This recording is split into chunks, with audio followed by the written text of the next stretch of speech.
Yes, good evening once again, or hello everyone. Hope you're doing hope you're doing well wherever you are. Welcome to the start of our internal medicine series and our first session covering on multiple sclerosis. As the image in the background shows, it's actually a disease that affects the neurons, the nervous system. Now, at this point, I presume you already know me, that's Kimani. And today we are going to discuss about multiple sclerosis. So by definition, what is multiple sclerosis? One, it has to be a chronic degenerative disease. Why? Because you have an acute degenerative disease. So chronic degenerative autoimmune disease that actually affects the neurons. What part of the neuron specifically? Now the myelin sheath. So by definition, a whole definition, that is a chronic degenerative autoimmune demyelinating disease of the central nervous system. So if we're talking about this disease being chronic, that means there is an acute form of this autoimmune disease that we'll see in a few minutes. So we need to know about, now given the fact that we know the definition of multiple sclerosis being a chronic degenerative autoimmune disease of the central nervous system that is characterized by demyelinating of the neurons of the brain and the spinal cord, what is then the nerve anatomy? We need to remind ourselves of the neuronal anatomy. And of course, we know they have a body that is known as the soma, and then they have an axon. On either side here of the body, or maybe of the cell body, the soma, we have the dendrites, which actually synapse with the axons of the other neuron. But most importantly, of course, you know these dendrites or these axons, they are myelinated by oligodendrocytes if they are in the central nervous system. If they are in the peripheral nervous systems, they are myelinated by Schwann cells. So the function of this myelin sheath that is being produced by oligodendrocytes and the Schwann cells ideally is to enable faster conduction of impulses. So myelin sheath insulates nerve fibers and enables rapid saltatory conduction of impulses. And this myelin sheath, as we've talked about, is in the central nervous system is produced by oligodendrocytes, and the peripheral nervous system is produced by Schwann cells. So that's the nerve anatomy that we need to know. And maybe now for the scope of our discussion today, this myelin sheath is made up of proteins. And this protein, given the fact that multiple sclerosis is an autoimmune disease, the proteins will be affected by the antibodies of the body. So the body targets the proteins that are present in the myelin, that is in these oligodendrocytes and also in the Schwann cells, but specifically for the central nervous system, oligodendrocytes. So what parts of the body are affected by this multiple sclerosis? So we've talked about the disease being a demyelinating disease. So once you demyelinate, that means you reduce the rate, you slow down or you block transmission of impulses in the various organs. And the most commonly affected organs, number one is actually the eye. So this is the eye, as you can see here, and the patient will present with optic neuritis or visual disturbances. The other one is the brainstem here,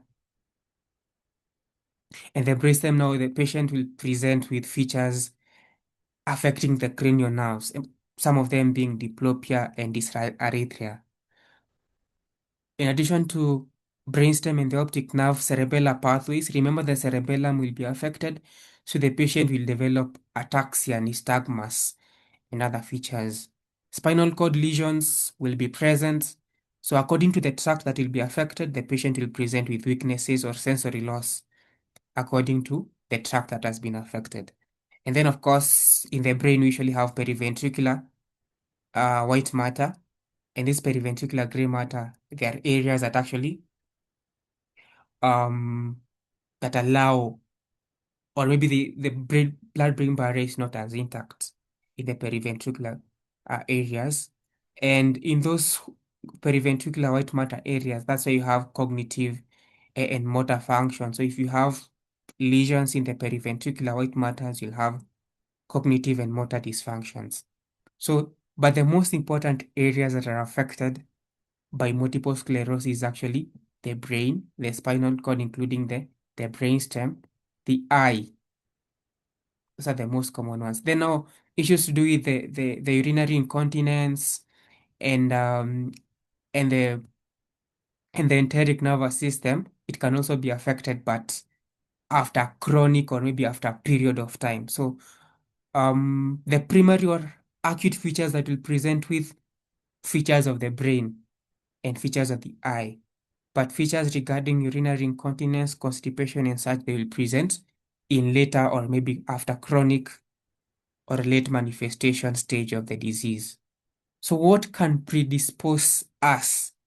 What can predispose us, or what is the etiology, or what is the risk factor of us developing multiple sclerosis? So, one, viruses, and the most important virus is Epstein-Barr virus, EBV.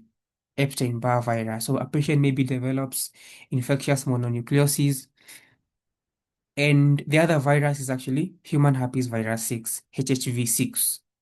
So these two viruses are the most common associated with multiple sclerosis.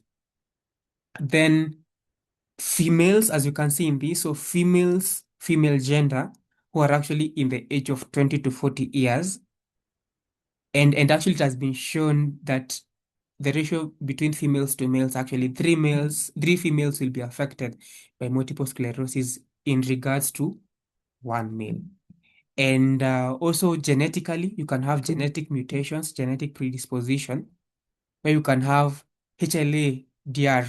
Some books will say HLA-DR2. Other books will say HLA-DRB1. But for us, HLA-DRB1 mutations. Which can lead now to genetic polymorphism in that regard, can predispose you to getting multiple sclerosis. The other predisposing factor is actually vitamin D deficiency. And of course, the people who are far away from the equator. So for us, maybe the countries that are along the equator, they have more exposure to the sun. But for the countries, those temperate continents that actually do have very few hours of sunlight, they have vitamin D deficiency. That has been documented that those people, they have higher prevalences of getting multiple sclerosis. Also smoking, childhood obesity, and we've talked about them. So this is just a diagrammatic representation of some of the risk factors that can predispose one to getting multiple sclerosis. What is the pathophysiology of multiple sclerosis? So I will explain it as simple as possible. And I'd like us to look at these images here and not at this content here, maybe because I would like to simplify it as simple as possible. So you have the viruses, you have the risk factors, smoking, less exposure to sunlight, HLA mutations. So what they do is that they present the antigen to the antigen presenting cells. And these are antigen presenting cells. So maybe talk about dendritic cells. So these dendritic cells presents the antigens to the macrophages. And of course, these macrophages, what they do is that they phagocytose. Once they phagocytose through HLA histocompatibility complexes, they communicate to the CD4 T cells. So you're seeing the macrophages which have gotten information from the antigen presenting cells. The macrophages come and engulf the allergens, but also they communicate to CD4 T cells. So these naive CD4 T cells, they become primed, they become sensitized to produce cytokines. And now, these cytokines are the ones that now will lead to the effects of, of multiple sclerosis. So you have CD4 cells that actually now transform to become T helper cells. These T helper cells, now they can be able to breach, they can be able to penetrate the blood-brain barrier. So once they cross the blood-brain barrier, what they do is that they produce cytokines. So the cytokines that will be produced at this point, as you can see them here, they'll be interleukin 1, interleukin 6, and tumor necrosis factor. So tumor necrosis factor, interleukin 1, interleukin 6. So what does those cytokines do? So what they do is that, and remember they are being produced by T helper cells that have already migrated into the brain. So what they do is that they go into the nerves, and in the nerves, they find these proteins that are present in the myelin sheath that actually have molecular mimicry as the allergen. So remember this hypersensitivity reaction type 4, which is cell-mediated. So there was allergen introduction or antigen introduction into the body. The cells were primed. And so that means if they are primed, if you have a re-exposure, what will happen is that the T helper cells, even if they sense that a similar protein is there and it almost looks like an allergen, it will be affected.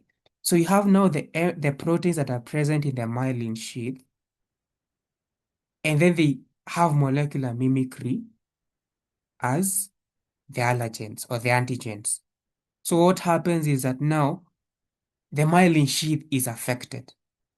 So now the functions of these cytokines that are being produced, interleukin 1, interleukin 6, and tumor necrosis factor, one is to increase more antibodies to get into the brain, into the neurons. Two, it recruits the B cells. So remember, these B cells are actually B lymphocyte cells. So B lymphocyte cells, they become plasma cells, and then these plasma cells produce antibodies. Antibodies against what? Against the myelin sheath. Also, these cytokines that have been produced, remember, they will enable vasodilation. Once they enable vasodilation, that means more white blood cells into the brain. Apart from that, they will increase permeability of the vessels. So once they increase permeability of the vessels, what does it mean? More white blood cells into the brain. And remember, the cells that are being presented into the brain are the T helper cells, the plasma cells with their antibodies, the macrophages. So what does that one mean now? It means this myelin sheath that is present in the neurons will be degraded. So it will undergo the process of phagocytosis, undergo demyelination, but now because of demyelination, there is formation of the plaques. There is formation of the plaques. And these plaques occur in multiple neurons. And that's the reason why the disease is called multiple sclerosis. So the neurons seem as if they are sclerosed, and then the neurons are affected in multiple locations, giving you the name multiple sclerosis. So yes, we've known the pathophysiology now. So how does it start? Maybe I can just give us a brief overview of how we talked about. You have allergen introduction. The allergen is presented by the antigen presenting cells to these T helper cells. These T helper cells get into the brain through the blood-brain barrier. And then the T helper cells produce cytokines. Those cytokines enable vasodilation, enable permeability of the blood vessels, enable the build lymphocyte cells to become plasma cells and produce antibodies, enables the macrophages to get more into the brain, leading to now the process of phagocytosis, increased white blood cells, and phagocytosis leading to sclerosis of the neurons in multiple places, giving you multiple sclerosis. And now that means now the neurons, given the fact that the myelin sheath has been affected, it means you'll have demyelination in that regard. And in this image, you are now seeing a damaged myelin sheath. So in a normal conduction, we can appreciate the result saltatory conduction, but not in a demyelinated neuron, this the myelination or maybe the conduction of impulses is actually slowed or blocked in that regard. And these are better representation. You can appreciate the myelin sheath is intact, but now in this one, you can appreciate there is scarred myelin, a sclerosed myelin in multiple locations, giving us multiple sclerosis. So we have majorly 4 types of multiple sclerosis. So in these stages of multiple sclerosis, the most important one that I'd like us to get, it actually occurs 90% of the patients, is a relapsing remitting multiple sclerosis. So you have attacks, as you can look in this image here. So you have disability and then time. So you have the disease coming. So you have bouts of attacks, relapses, bouts of attacks, relapses, bouts of attack, relapses. So it comes and goes, comes and goes. So there is periods of elapsing and remission. Periods of elapsing and then remission. That is relapsing remitting multiple sclerosis. The second most important type of multiple sclerosis is the secondary progressive multiple sclerosis. So this one presents with, first of all, you have the bouts of attack, but with time it becomes progressive worsening. So there is 2 or 3 bouts of attacks that remits, but with time it becomes progressive, as you can see in this image. And then the other one is primary progressive. So this one, the symptoms just worsen over time. So there is no remission. The bouts, the symptoms gradually worsen from the beginning. That's the type of primary progressive multiple sclerosis. And the other one is now progressive relapsing multiple sclerosis. So that one is now, as you can see here. So there are bouts of attacks, but now the periods of remission, they are very minimal. Or maybe they are actually not there. So it's progressive, but now there are bouts of attacks coming in every time. So then, what are some of the clinically affected organs? I talked about it: optic nerve, brainstem, cerebellar pathway, spinal cord tracts, periventricular gray matter. So I'd like us to start with a classical eye triad that we'll have. Classical eye triad. So you'll have another triad, Charcot's triad, but today we are covering 2 triads, classical eye triad and Charcot's triad. So in classical eye triad, what will it present with? It will present with the image that you can see here, optic neuritis. What is optic neuritis? Of course, it's the inflammation of the optic nerve. So it will present with optic neuritis plus INO. INO is internuclear ophthalmoplegia, that is weakness of eye muscles. And then there is that weakness of the body. That weakness of the body or also weakness of the skeletal muscles will be present in the eyes, of course. But also you have optic neuritis and internuclear ophthalmoplegia. So this weakness can be weakness of the body or maybe weakness of the eyes. That's a classical eye triad. So what will happen to the eye now, given the fact that you have multiple sclerosis? And maybe you're asking yourself a question, why? Why the optic nerve and not other nerves? The question is, the answer is the optic nerves are actually are the only cranial nerves that are myelinated by oligodendrocytes.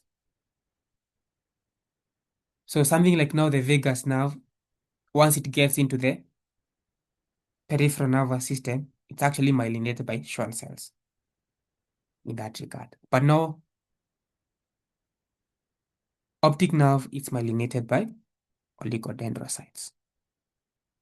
So common manifestations, now these are actually early manifestations that I like to list them down here for us. Now, given the fact that we are affecting the optic nerve, what will happen? You'll have optic neuritis, you'll have blurred vision, you'll have reduced color vision, you'll have diplopia, that is double vision, but also you'll have reduced visual acuity. So reduced visual acuity, color blindness, optic neuritis, blurred vision, diplopia, common manifestations of the visual symptoms. Then you'll have sensory symptoms, of course. And then these sensory symptoms will be there because there is the brainstem is affected, the spinal cord is affected. So, given that you'll have numbness and tingling, that means now the sensory tracts have been affected. So, if the dorsal column, medial lemniscus is affected, it will give you numbness and tingling sensations. That is not only in the body but also in the face. So, if the cranial nerves are affected, you'll have trigeminal neuralgia in that regard. Then you'll have burning or electric shock sensations. These burning or electric shock sensations, most of the time they happen when you're having flexion of the neck, and that condition is known as Lamith's sign that I'll show us in a few minutes. Then you'll have loss of sensation in affected areas. Now regarding according to what area has been affected. In terms of motor symptoms, you'll have muscle weaknesses, limb heaviness, spasticity, and difficulty walking. And most importantly, remember this is affecting the central nervous system. So it's affecting the upper motor neuron. So the patients will present with features of upper motor neuron lesions. So the patient will have increase in muscle bulk, that is, limb heaviness, so hypertonia, hyperreflexia, increased jaw jerk reflex. Those features will be present there. But also remember there is muscle weaknesses because the lesions actually are upper motor neuron lesions. So, but note better, you'll have Adolf phenomenon. And Adolf phenomenon is that these features that you talked about, visual symptoms, sensory symptoms, and motor symptoms, they'll increase all once there is an increase in temperature. So Adolf phenomenon is actually there when the patient who is having multiple sclerosis is actually in environments that have high temperatures. And then you have Lamith's sign, where once the patient flexes his or her neck, there's a painful electric shock sensations that goes down the spine. That is the Lamith's sign. What about the advanced features? Advanced features that we need to know about. Of course, if you affect the cerebella, that means you'll have ataxia. The patient will have intentional tremors. The patient will have poor balance and gait instability. And the patient will have slurred speech or dysarthrias. Those are cerebellar features: ataxia, intentional tremors, poor balance and gait instability, and dysarthrias. So these are actually advanced or late features. So cerebellar symptoms. The other symptoms will be autonomic dysfunctions. So remember, in the spinal cord, you have lateral horn of the spinal cord, and this lateral horn of the spinal cord is the one that contains the autonomic functions. Autonomic functions to the gut, gastrointestinal tract, to the bladder, to the genital system, the reproductive system. So if you have now lesions in the spinal cord affecting the lateral horn, that means now the patient will present with urinary urgency and frequency due to bladder being affected. Urinary incontinence, constipation, given the fact that now the sympathetic system is nullified. That means the parasympathetic system takes into play and the patient presents with constipation, and also sexual dysfunction. That is now erectile dysfunction in males and lack of or absence of sexual sensations in females. What about cognitive and psychological symptoms? The cognitive and psychological symptoms, the patient will present with memory impairment. The patient will present with memory impairment, reduced concentration, and also there is depression that comes into play. And the reason why we need to know about that is because when you're giving the medications, once you are managing this multiple sclerosis, you need to give antidepressants because the patient will undergo depression. You need to give psychological medications, antipsychotics, if the patient are psychotic in that regard.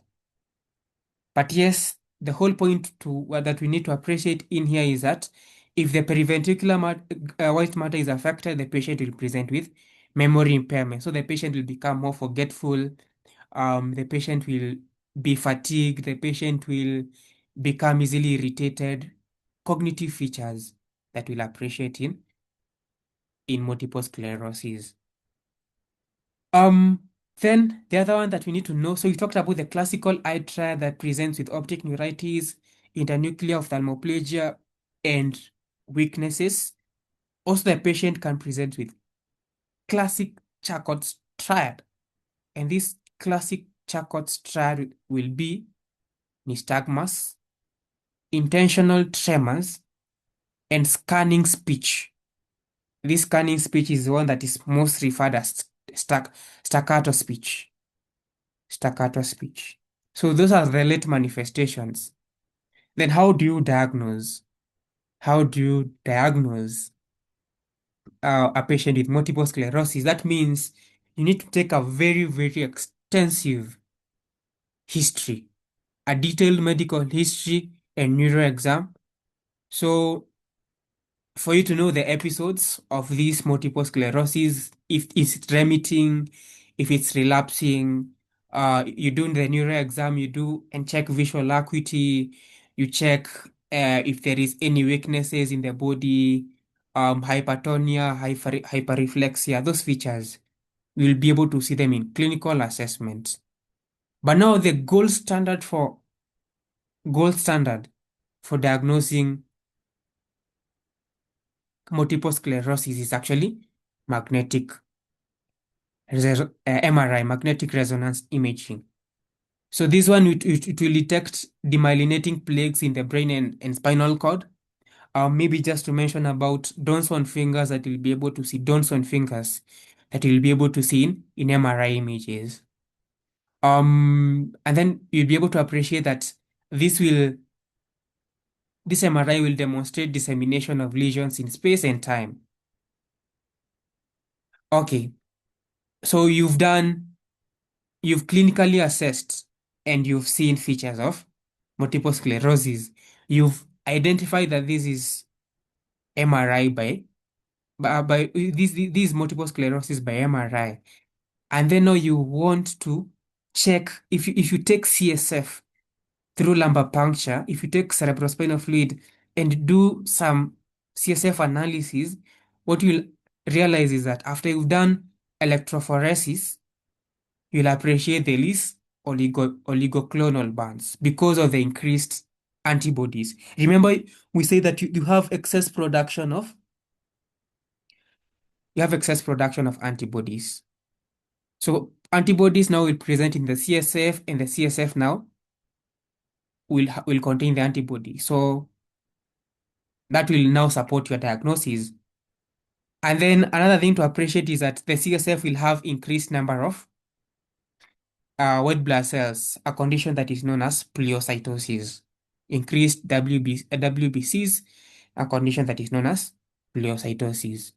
Also, you can try and evoke potential action potentials on the optic nerve to see if there is any delay in the transmission of impulses. So evoke potential studies using the optic nerve to check on the delays. And also you can check on the McDonald's criteria. And the McDonald's criteria now puts the four together. One, if there is dissemination in space in terms of the patient has had multiple CNS lesions in the various locations of the CNS. So maybe in the brainstem, spinal cord, optic nerve, brain. Also, you can have dissemination in time. So episodes occurring in different times. And then also now exclusion using the alternative diagnosis. So using CSF, maybe evoked potential studies and such. That is McDonald's criteria containing the three: dissemination in space, in time, and then alternative diagnosis. So then how do you treat? How do you treat multiple sclerosis? One is an autoimmune disease, so that means you have to give corticosteroids. But what kind of corticosteroids? High dose corticosteroids that are given IV. So you'll give methylprednisolone and beclomethasone. So those are the medications that you'll give. But that doesn't mean that you can't give other high dose corticosteroids. So, and actually that's the first line. So for the second line now, you can give disease modifying therapies, which now aim at reducing disease progression. So if they aim on disease progression, the kind of medication that you'll give is interferon beta, glatiramer, and natalizumab. Maybe a side note regarding this natalizumab is that um, it actually enables the relapse of JC virus. There's a virus known as JC virus, and this JC virus is actually present in 80% of population. And it's actually a virus that affects the central nervous system. So if there is a relapse of JC virus, that means this natalizumab has to be discontinued because it presents with life-threatening conditions of JC. Uh, Symptomatic treatment by now for the pain control, you give analgesics. For depression, you give antidepressants. For patients who have weaknesses and tremors, you give gabapentin and such. But also therapy, occupational therapy, rehabilitation, and supportive care is important. But also most importantly, plasmapheresis. So plasmapheresis is when you take the patient for the removal of the excess plasma cells and their antibodies. So remember we talked about pleocytosis. Pleocytosis is excess production of antibodies and white blood cells in circulation. So you can remove those cells through plasmapheresis. And with that, that's it from me. Just to remind you that for the good work that the Lord has started in you, He will carry to completion. So keep showing up, keep giving your best. Yes, see you in the next one.